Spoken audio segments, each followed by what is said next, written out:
Hi guys, hope you're well today.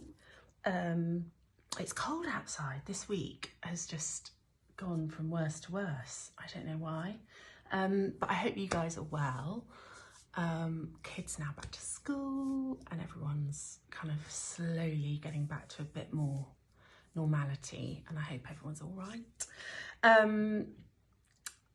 March is a really good time to sow tomatoes, and I love them. I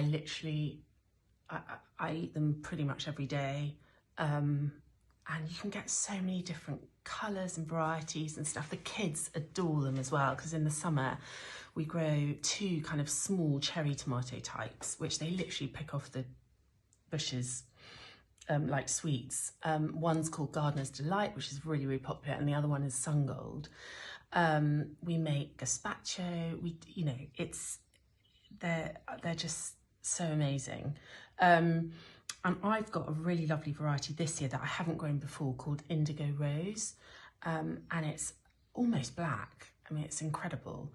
And yeah, I hope it'll do well. I usually sow my tomatoes in either, this size tray or a half standard seed tray. And tomato seeds are actually really quite expensive, so I try and sow them as thinly as I can. And then I leave them to germinate in this. They like heat, obviously they're from the Mediterranean, so they like a bit of heat. And then once they've kind of got their second set of leaves, I prick them out in quite a big clump. And pot them into their individual 9cm pots, but I'll show you that later on. And then I'll put them back on the heat.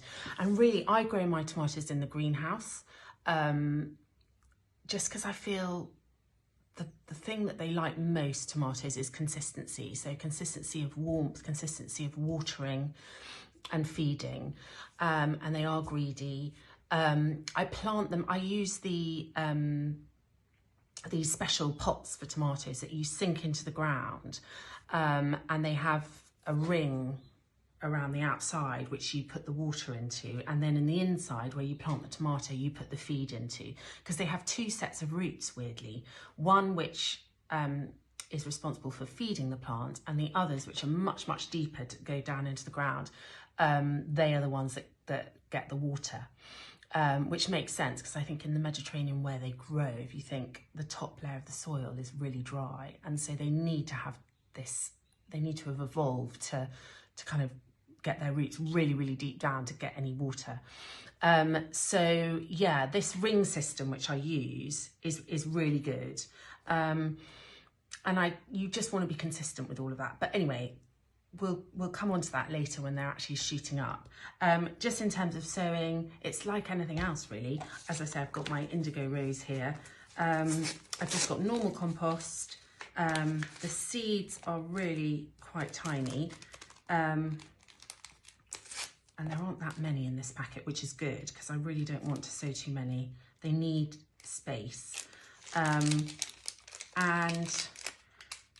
what I'm going to do is literally try, and you see I didn't get very many in that packet, but they are really expensive, tomato seeds. So I'm literally just going to do one to really space them out, so that when you come to prick them out, it's easy and the roots aren't too entangled.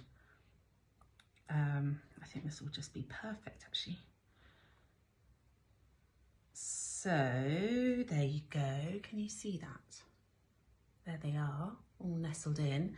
Covering with vermiculite again, just a light sprinkle,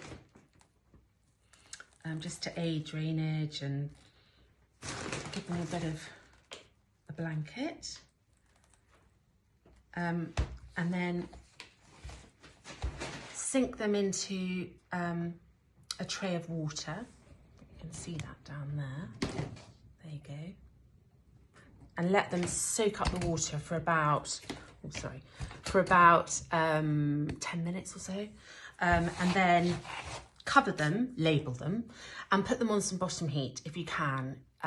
These heat mats I get, are from Amazon. I think I got them on Amazon actually. And they're just, if you type in horticultural heat mats, then literally you just plug them in and they just give them a little bit of bottom heat, which I think really, really helps.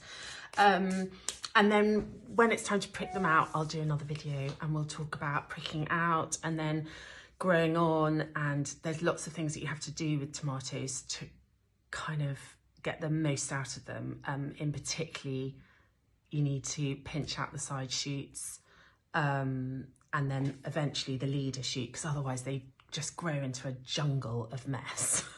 And they put all their sort of energy into producing green foliage as opposed to the fruit, and you really want them to focus on all those lovely tomatoes. So I hope that helps, and have a lovely day, a lovely week, and I'll speak to you soon. Okay, bye.